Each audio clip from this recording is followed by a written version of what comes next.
Ma'am Agnes, ano po ang nangyari at baka pwede niyo pong maikwento kay Attorney Freddy Villamor? Dati friend ko lang po siya, tapos nag-start po kami na magkarelasyon nung June.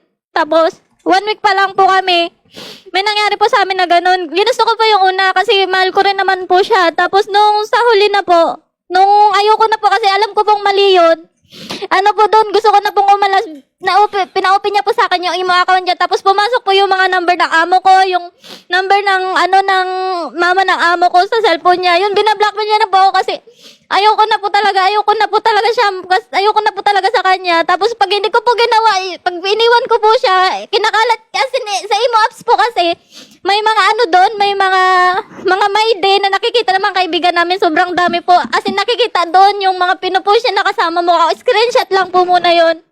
Tapos ngayon po, nung 4 months niya po akong ginaganon kasi pag hindi ko po ginawa yung gusto niya, sinisend niya po sa amo ko. Kasi nakikita ko po kasi alam niyang tulog, sinisend niya po. Tapos, Ma'am, para lang po maging klaro, nakilala niyo po si Mr. Vladimir Madarang sa social media, sa Facebook. So, nag-message lang po siya, tama? sa imo apps po, as in yun, kasi po sa imo apps po may mga group po kami doon na na mga... Naging kayo ba?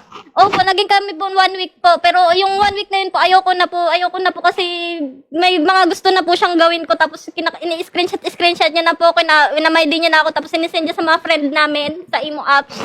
Nung naging kayo, nasan ka? Nasa abroad Sa ka? Saudi po ako. Nasan siya? Dito po sa So kahit na naging kayo, physically or personally, hindi kayo nakapagkita? Hindi po. Gaano katagal yung naging relasyon ninyo? 4 Nung naging months, kayo? 1 month lang po. 1 week lang po. Ayoko na po talaga yun. Bakit mo inayawan after a week? Kasi po, inaano niya na po, nakakaramdam na po ako na mga, mga hindi maganda na gusto niyang gawin ko po. Tapos yun, sabi ko, ayoko na talaga yun. Binakmail niya na ako ng blackmail ko. Bakit? May hawak siya mga pictures mo? Video po mismo Video na, mo? na ganun po. Paano siya nagkaroon ng video mo? Yun nga po, ginawa po namin yun yung una.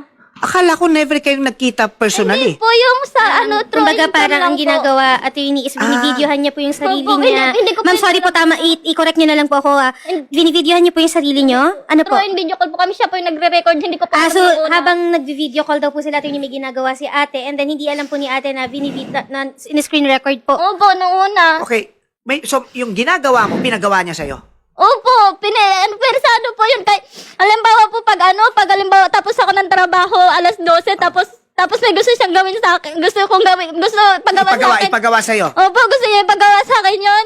Ginawa mo naman? Kasi po, binablockmail lang nga po ako. Pero nung umpisa, ginawa mo ba yung voluntaryo dahil gusto mo Yung yung una- pinapagawa niya sa'yo? yung O una ilang po. beses nangyari yun? Yung una po, okay. Ilang beses nangyari yan? Isang beses lang po yun, tapos Gaano ayoko katagal? na po. Yung yung una. O yung una? Saglit lang po yun. Saglit lang tapos yun. na-record niya na po, hindi ko po alam. Paano niya na-convince na gawin mo yun? Paano Yun sinabi nga sa'yo? po kasi, kasi po matagal na kami magkaibigan, tapos bigla lang po nagkaroon kami ng naging kami, tapos parang nagkaanuhan kami ng loob kasi, So may nangyaring isa Opo. na ginusto mo. opo. Pero hindi mo alam na nire-record niya. Opo, hindi ko po alam. Kailan mo nalaman for the first time na nirecord niya pala yung ginawa niyong yun? Siya po Ginawa mo mismo yun? siya po mismo nag-send sa akin, pinapakita niya po mismo sa akin. Tapos binamay-day niya po sa imo apps. Tapos pinasisend niya sa mga tao doon. Okay, pero bago niya isend, blackmail ka niya na muna, di ba? Oh. Dimir, sinasabi niya na nagkakalat ka ng video niya na malaswa. Hindi po, sir. Ha? Hindi po, sir. Eh bakit niya sinasabi dito na gano'n ang ginagawa mo kung di totoo yan? Kumalat lang po na ako, sir, kasi ako po yung last na nakarelasyon niya. Oh, sige, ito si Agnes ha. Agnes, ayan, kausapin mo siya. Ikaw, may kaway ba? Hindi mo ba aminin? Hindi ka nalaman sa akin, pati sa magulang ko. Alam mo yung sarili, alam mo sa sarili na, di ba sabi ko sa'yo, ready. Sinid mo? Wala ka awa sa akin sa Saudi pa lang Nakulit ako. ka naman sa akin. Nagpakawa ako sa'yo. Sabi ko, tigilan mo na ako. Di ba Tanggal mo nakapaglaslas siguro pa nga para ako? Pero Nagkala ano ako ka sa muna sa ginawa akin? mo sa akin. Tapos saka kayo, di mo ako tinitigilan. Di ba sabi ng kasama ko doon. Ako na sa hospital ako kasi naglaslas ako. Yung interview sa akin ng polis doon. Bakit ako naglaslas? Binablockmail mo ako. Ginagamit mo yung number ng amo ko. Makinig ka naman sa Patay mo akin. lang. May alam mo sa sarili mo yan. Agnes, teka lang. May sinabi kang naglaslas ka, ano yun? Kasi po, hindi ko na po talaga kaya yung... Ba't ka naglaslas? Hindi ko na po kaya yung pag-stress sa akin kasi kinalat niya na po sa mga tao. Tapos Okay. sa amo ko, yung kinakatakot ko po yun na kinakatakot ko po doon yung sa amo ko. Kasi no isang business hindi ko ginawa yung gusto niya sinad niya sa amo ko. Tapos dinilit niya lang po kasi gagawin ko na yung pinapagawa niya. Tapos galit mo ako Wala. pero ginagawa ginagawa ko pa rin po. Wala akong sinend. Teka, Vladimir, makinig ka lang muna para alam mo ha. Sinong amo, kaninong amo pinadadala? Madam Afnan po, yung amo ko po sa Saudi. Paano niya nakuha yung number ng amo mo? Paano niya Ganito napapadala po doon? kasi, yung sa imo apps po, pag pina-open niya po kasi ayoko na mag-imo. Pina-open niya po yung account niya sa akin. Tapos yung in-open ko po, nag-sync in lahat. May screenshot po dyan, sabi niya, nag-sync in lahat ng contact po. Sync in po sa cellphone niya, pumasok sa cellphone Pumasok niya. lahat sa Opo, cellphone niya. yung mga contact. Pumasok po sa akin niya, tapos pinakita niya sa akin, sabi niya sa akin, may number na ako ng ano na yun, kahit Vladimir. tago mo sa akin. Ano, nadinig mo lahat yung mga sinasabi dito ni Agnes? Ano masasabi mo? Yung sinasabi niya pong ano, sir, may sa amo niya po, may sinend po. Yung sinasabi niya pong may sinend po sa amo niya, sir, pakitanong niyo na lang po sa amo niya kung meron po na send para maniwala po kayo kung meron o wala. Sinasabi niya pong wala po, sir. Vladimir, makinig ka ha? Yes, Ang po. hirap paniwalaan yung sinasabi mong wala kang ginawa dahil itong si Agnes, matino naman sa tingin ko. Okay ang pag-iisip.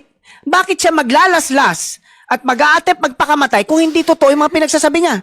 Sir, Sige, Dala po ako sir, sa kasi may, psychiatrist. nasasabihan ko kasi ng minsan sir, ng masama pag ano yung okay, totoo ba? nalalaman ako sa kanya, sir. Vladimir, totoo bang naging kayo? Naging girlfriend mo itong si Agnes?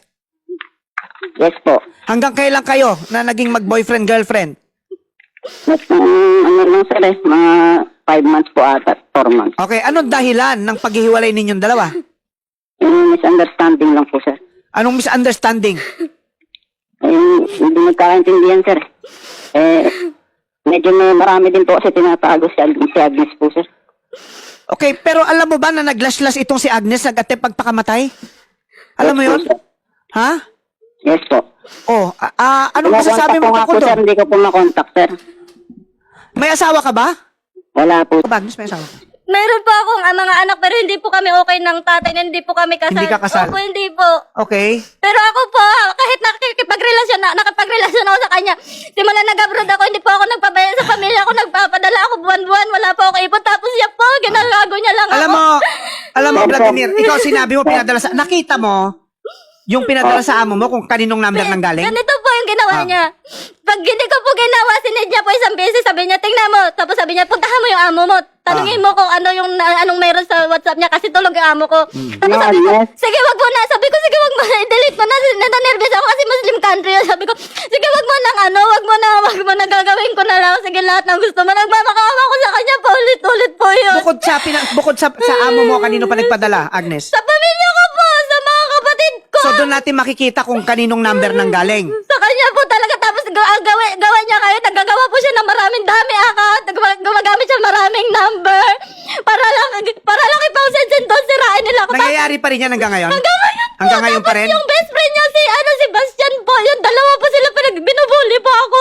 Sa GBC, sa group po. Kailan ka uling tinawagan nito? Paano kayo Ngayon po, hanggang nagko-communicate? ngayon. Hinahayaan ko po siya sa messenger ko, sa number. May na mga tumatawag. messages na sa'yo? Opo, hinahayaan ko lang po siya tumawag ng tumawag. Alam niyo po yung ginawa niya sa akin ngayon dito sa Paranaque? Nakitira pa ako sa kapatid ng tatay ng mga anak ko. Ano ginawa niya po? Inaaway po kasi siya ni Herlin. Naaway siya. Tapos sinanap niya siguro doon yung mga kapitbahay. Pinanchat niya po. Dami account. Ginamit niya yung mukha ko, yung pangalan ko. Okay. Tapos may ginawa niya. Sabi niya, punta ka dito. Magganito tayo. Ibig sabihin niyan, tayo. Punta ka dito sa bahay. Nandito ako sa pito. May pumunta ako sa bahay. Teka lang. Akala ko during that time OFW ka nasa abroad. Oh, Paano kayo paano nakikita? Physically? Hindi po Pero kami personally? nagkita niya. Hindi pa po kami. Kaya niya po kinakalat. So hindi pa kayo nagkakaroon Opo. ng pagtatalik Wala nito? pa Never? Po. Never po. Kaya niya po kinakalat kasi ngayon gusto niya paglabas ko dito sa Pinas. Kasi paglabas ko po noong October 21, kalalabas ko lang po nun sa Psychiatrist Hospital kasi pinaginagamot nga po ako doon. As in, flight po Sir, agad hello ako. po. Sir, Flight hello po po. agad ako papunta dito sa Pinas. Tapos gusto niya po magkita agad kami. Yun po. Tapos ginachat niya yung pamangkin ko. Kinalat niya po sa magulang. Sinad niya po yung magulang ng pamangkin ko na sabi niya doon, nag-sex daw kami ng pamangkin ko kasi yun daw yung nagsundo sa akin. Yun po yung sinasabi niya doon sa mga tao. Pati pamangkin ko. Dimir, nandito ka lang ba sa Pilipinas? Yes po, sir. Saan ka dito? Anong bayan? Probinsya o siyudad? Taga saan ka? Nasa Isabela po ngayon, sir. Isabela, so Ilocano ka?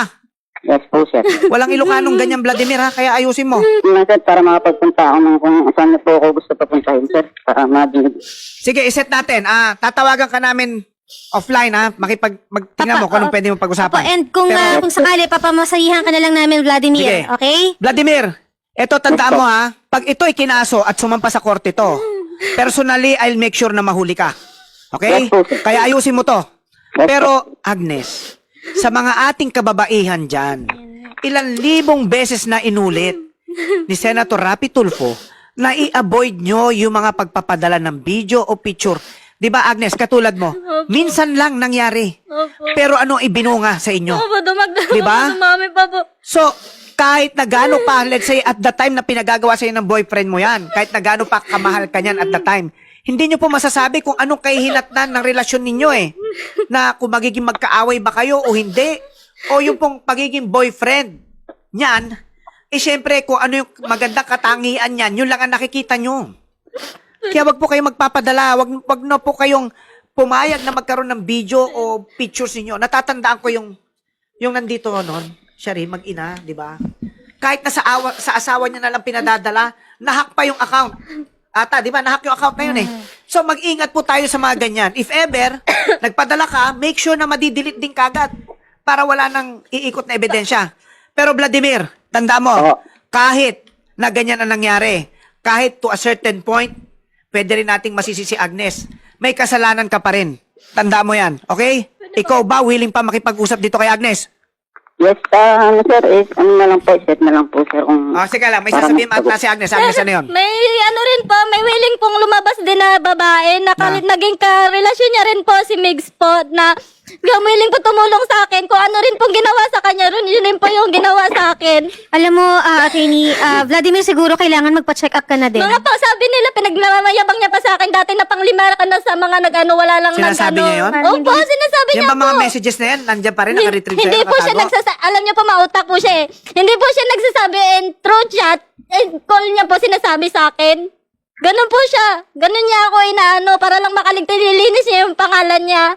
Tapos pala niyo po ngayong araw, chinat niya, sabi niya sa akin dito sa messenger, gamit yung dami account, chinachat niya yung teacher ng anak ko, tapos sinesenda niya ng mga kadugyutan ko, yun po yung mga ano na pinagawa niya sa akin.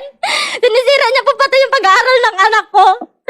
Ano sabi ng kaibigan mo na dati niyang girlfriend? Ganyan din Sabi ang niya ginawa? po, sabi niya po, pag nakapag-irip po ako, willing daw po siya makapag-usap para malaman niyo rin daw po yung side niya na kung paano po mambaboy si Vladimir. Hindi ko lang po natawagan ngayon eh, kasi ninenervyos talaga ako sa kanya. Sobrang galit ko sa kanya. sir, pwede po bang set na lang po para makapag... Tapos po, may Sebastian din po. Dalawa po sila yung Sebastian po. Yun din po yung nambubuli sa akin na kaano Sino pa yung nabubuli Yung sa'yo? Sebastian po, yung kaano niya po sa ano, yun yung parang kaano, dalawa sila lang. Vladimir, kilala mo ba ito sinasabi ni Agnes, itong Sebastian? Mayroon po dito mga screenshot na Sebastian na dalawa talaga sila. Kilala mo itong Sebastian na sinasabi ni Agnes ngayon? Meron po akong kilalang Sebastian, sir, pero hindi ko po alam yung ano yung Sebastian kung alin po. Alam niya po. Meron po akong kilala, sir. Alam niya po. Hindi po kasi Nako, Vladimir, alam mo ha? Sa tindi ng awang nararamdaman ko dito kay Agnes ngayon, I will personally see to it na kung ano man yung kasong ipa-file ay magtuloy-tuloy laban sa'yo. Kaya tingnan mo kung paano maayos ito. May communication pa ba kayo, Opo, Agnes? hinahayaan ko lang po siya magtawag eh. Hindi ko lang po pinaparamdam na grabe na yung sakit na nararamdam ako. Ikaw ba, Agnes, pag nakipag-usap sa'yo to, humingi na kapatawaran, anong sasabihin mo? Ayoko na po talaga. Sir, wala po. Sirang-sira po ako sa buong mundo po. Sobra. Pati yung kinalakihan ko po sa Palawan, sa Quezon. Pinagsisinta niya yung isa-isa. As in, isa-isa po. As in, grabe, sira-sira po ako. Taga-Princesa City na ako. Ayun, pero nakita niya pa rin yung mga taga-Palawan na yun. Doon po ako nag-aral na elementary tsaka high school. Napanchat niya po yung lahat. Andito nga po yung isa kong kababata eh. Nag-chat sa akin. Sabi niya, bakit ganito? Kalat na yung video mo dito sa Bliss. Sabi niya sa akin. Sir, pwede pupunta na lang po bukas samahan, sir, sa barangay, sir. Sige, set natin. Pupunta daw siya bukas sa umaga. Ha? Tingnan na natin. Okay, sige, Vladimir. Tanda mo ito, Vladimir, ha? Sir, tapos ano po gagawin ko, sir? Ha? Ano nga lang po sa akin, sir. Text nga lang po ang gagawin po, sir. Ay, ayusin mo. Gumawa ka ng paraan. Suyuin mo. Total, nakukontak mo naman ito.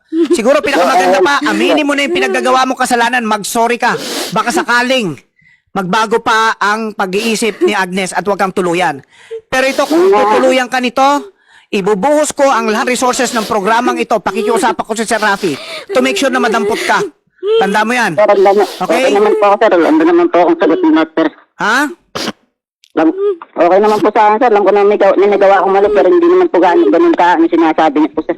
Pag-usapan na lang po bukas po, sir. Totoo talaga yung Sige. sinasabi ko. Tingnan natin kung anong dapat namin gawin. But we will make sure, ha?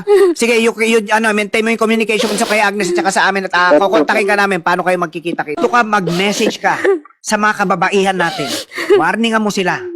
Kausapin mo sila. Let this be a learning lesson for you. At sabihin mo rin kung anong mga dapat at hindi dapat sa ating mga kababaihan. Sige, mag-message ka sa kanila. Ito po, sa karamihan po karamihan po sa mga nagiging ganito po sa akin, mga OFW po kasi dinaabuso po ng mga taga-Pinas Huwag na lang po tayo mag-entertain ng mga ganyan tao kasi hindi naman po natin talaga sila kilala. Kaya po na nangyari sa akin, tingnan niyo po. Grabe po yung impact sa buhay ko kasi sirang-sira ako sa buong mundo yung ginawa niya sa akin. Wala po talaga siyang awa, sobra. Kaya kayo mag-iingat na lang din po kayo kasi ako sobrang dalang-dala po ako. Grabe, lugbok na lugbok po ako. Madam, kung talagang avid fan po kayo ng Wanted sa radyo, lagi pong pinapaalala ni Idol Rafi yan. Respetuhin po natin ang ating pagkababae, Opo. no? Sabi nga po ni Idol Rafi, kahit pa kayo po'y mag-asawa na, iwasan niyo pong gawin yan dahil kung sakali man pong may mangyari na hindi maganda sa relasyon niyo, diba? May pambabala sa'yo. Pero madam, last na po ito ha. Opo. At tutuluyan naman natin to, no? Si Mr. Vladimir na kung sakaling masampahan ng kaso, sasampahan natin ang kaso. Opo. Tutulong po kami. Opo. At kung sino man po yung iba pa niyang kasabwat. Gusto ko po talaga yung Sebastian po kasi grabe din po yung pambubuli Sige, sa hanapin din akin. natin. Pero, Agnes, huwag mo nang ulitin yung nag-slash ka, ha? Hindi na po. Tanda mo, yung mga anak ka pa. Ilang taon na ba Naplangko na po kasi talaga ako grabe, hindi. Kahit magtrabaho po ako sa sahod, kahit hindi ko na po alam yung ginagawa. Hindi ko na talaga nahirap na po yung utak ko, grabe. Grabe po siya man-blackmail Gagawin naman po namin ang lahat para kung sakali man po na masampahan ng kaso, sampahan po natin. Okay? Sige Opo. po. Maraming salamat, ma'am. Magandang hapon po.